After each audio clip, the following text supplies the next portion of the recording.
Hi guys and welcome.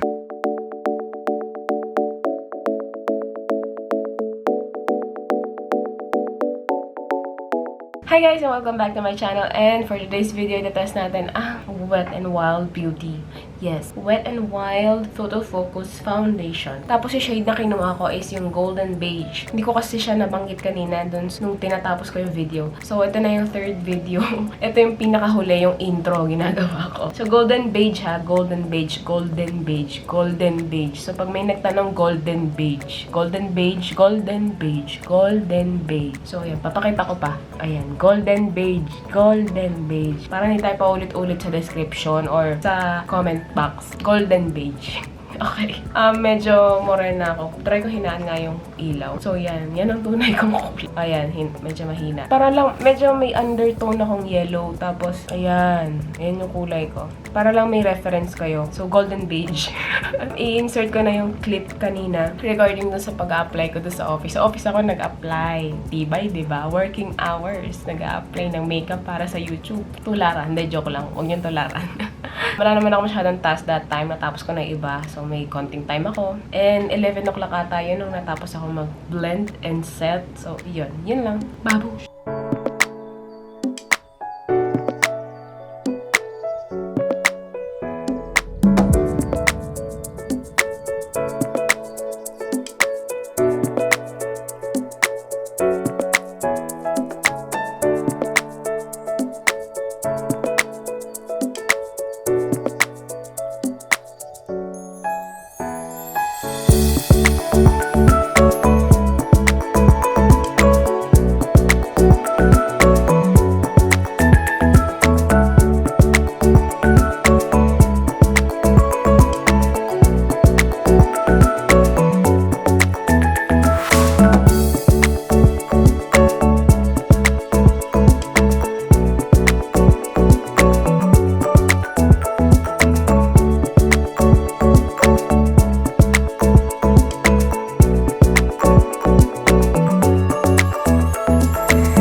Hi guys! So, time check muna tayo. It's 8:59. So, almost 9 o'clock na. Discuss ko muna yung rate ko muna, yung details about this product na tinest natin today. So, almost like 11. So, 10 hours na natin siyang tinetest. Matagal-tagal na rin yun and nag-MRT pa kami. And sobrang malas pa. Yung nasakyan namin, pagkasakay namin is mainit yung MRT. It means that luma yung aircon na naka-install. Lately, napapansin ko or napapadalas or malas lang talaga ako this past few days na ang nasasakyan kong MRT is luma. which is yung luma na hindi pa napapalitan ng bagong aircon. Ewan ko, hindi ko alam bakit ganun. Siguro talagang may balat ata ako sa puwet ngayon. Habang nag-discuss ako, meron akong clean and clear na blotting sheet. So, medyo makapal to. 11 ko na siya na-test. And habang nagvi-video nun, nagme-makeup ako mismo dun sa desk ko sa office. Papakita ko lang muna saglit. Unang pa lang to blotting sheet. Unang dampi pa lang ng mukha ko. Nakikita niyo yan,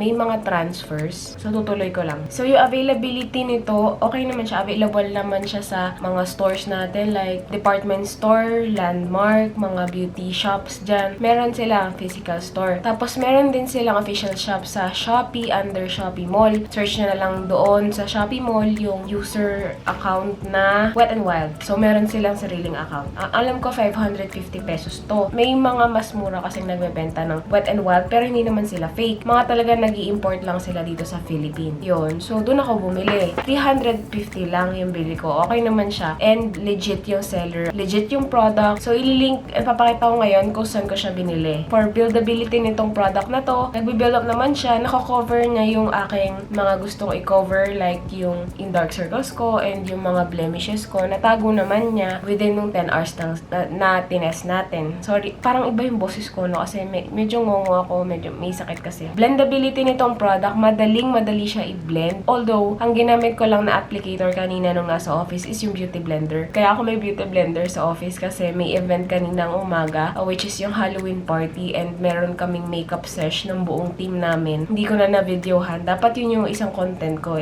kaso medyo nagmamadali, kulang sa oras. So, hindi ko siya mapopost sa YouTube. So, ito na lang. Itong Wet n Wild na tinest ko ngayon doon sa office. Doon ako naglagay sa mismong desk ko. Wala nang pake kung puro may mga lalaki akong katabi. Actually, lalaki yung mga katabi ko. Ang babaeng katabi ko lang is medyo malayo na sa akin. Mga malalayo na sila. Katabi ko dito lalaki. Ako yung nasa dulo. So, nag-makeup ako habang nag-video. Wala na akong pake. Basta mayroon akong magawang content today. Ayun. Pero although hindi ko naman siya mapopost today, gusto ko lang talagang marami akong products na binili. Recently, na gusto ko i-test one by one for you guys. Yung blendability, gamit ang sponge, sobrang bilis niya i-blend. Ang gamit ko palang sponge nun is yung ni-review kong silicone infused sponge. Maganda siya. Ang bilis ng application. Sobrang patag. Okay, maganda siya. Yung coverage niya, okay din naman. Masasabi kong full coverage siya, guys. Para sa akin kasi full na. Hindi ko kailangan ng sobrang mask na face. Ang gusto ko lang matago yung blemishes. And medyo mahirap itago yung blemishes na acne marks and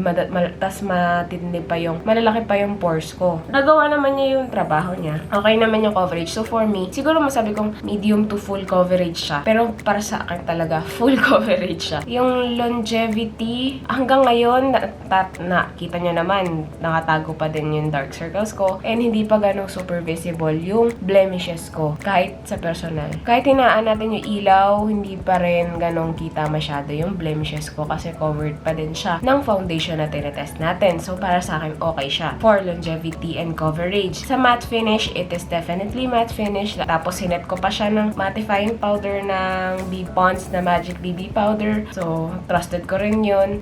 Medyo weird nga kasi sa lahat ng tinest kong foundation, ito yung talagang maganda yung oil control. As in, literal, ito maganda oil control nito. Kung i-compare ko sa ibang mga legit na maraming positive reviews, ito. Kaya pala to siguro nire-rave ni Tati. Yung isang OG YouTuber na idol ko, taga ibang bansa. Lagi niyang sinasabi na napakaganda ng Wet n Wild. So, ngayon ko lang siya na-try dahil ngayon ko lang binili. So, legit nga. Totoo yung sinasabi niya. Kahit Asian skin na katulad ko na laging oily. Oily, combination oily ako. Pero mostly, itong 80% ng face ko is oily and itong other 20% ng face ko, yan lang yung dry. Pero merong parts dito na somewhat medyo visible yung mga masyadong dry yung product. Talagang lumalabas yung mga ibang dry skin. Gumaganon siya. Pero ito hindi niya ginagawa yon. Although, yung mga nilagay ko before the foundation, which is, meron akong serum na nilagay, which is yung Pond's na Age Miracle Double Action Serum. And after that, nag-apply ako ng Focallure na primer. After noon, ito ng foundation. Yun na yung ginawa ko doon sa office. Working hours yun. Nagtetest tayo ng makeup. Oh my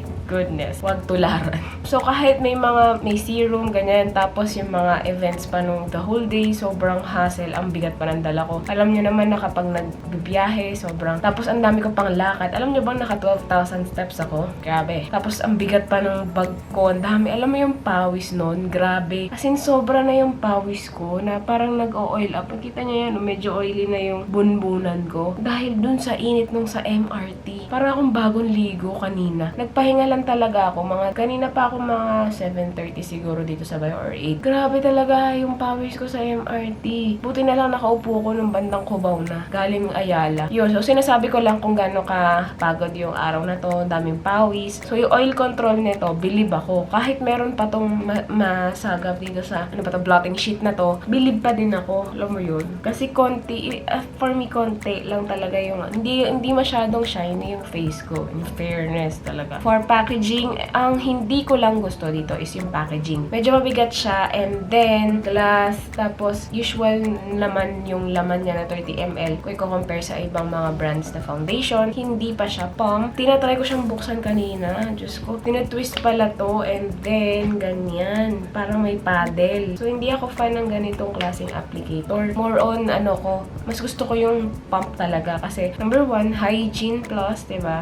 Mas maganda. Kasi yun, possible na idikit-dikit mo sa Facebook, kanon. So, although yung sa akin ang ginawa ko kanina, dinikit ko siya doon sa malinis na sponge. Parang mattify na nga pala yung face ko. So, isang blotting sheet lang ata ang kailangan ko. Tapos may mga ibang spaces pa, like itong area natin. Yung mga ibang corners, hindi ko na malagyan. Kasi na-absorb niya na talaga lahat. Okay yung oil control niya. Maganda yung oil control niya. Isa to sa mga foundation na bilib ako yung oil control. Nagpo-pore blurring ba siya? Yes. Kasi una nga, katulad ng sabi ko kanina, maganda yung coverage niya. So, syempre, pag maganda yung coverage, maganda yung pagkakalapat ng foundation. Ibig sabihin, natakpan niya yung mga pores or yung mga large pores ko and yung mga blemishes ko na tago niya. So, okay na okay. Approve na approve yan sa akin. Price point, 350 lang yung bili ko dito. Tapos, yung benta ng mismong original na brand, 550 yata or 500. Okay na to. Kapresyo niya yung Maybelline, L'Oreal, and other leading drugstore brand. Drugstore din kasi brand ito. So,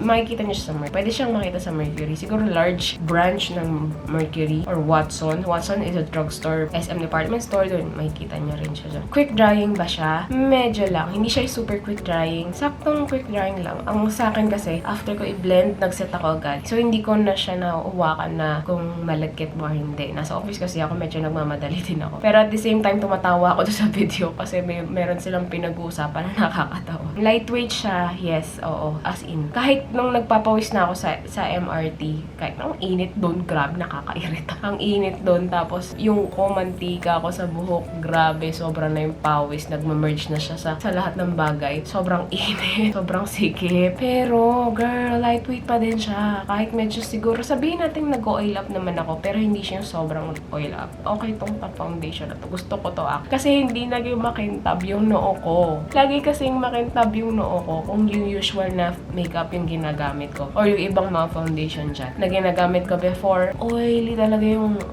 noo ko. Itong malaking pali para ng eroplanong yan. Oily yan. Anyway, sa scent, by the way, may sipon ako. Pero nakakaamoy pa naman ako. Kaya ilalapit ko na lang sa ilong ko para maamoy ko ng bomb. Hindi ko maintindihan yung amoy, pero parang amoy foundation lang. Walang additive atang scent yata, I think. Ito nga pala yung Photofocus, ha? Tested daw to under 7 light condition with top smartphone models and with and without flash. So, baka flash approved din to. Pero hindi ko pa natetest. I'm not sure kung matetest ko, maalala ko man mamaya. Okay, based on panel test results, see full details on our website, wetandwildbeauty.com. So, not tested in animals daw to. Vegan! Vegan ang Wet n Wild. Dami tumalsik na laway na.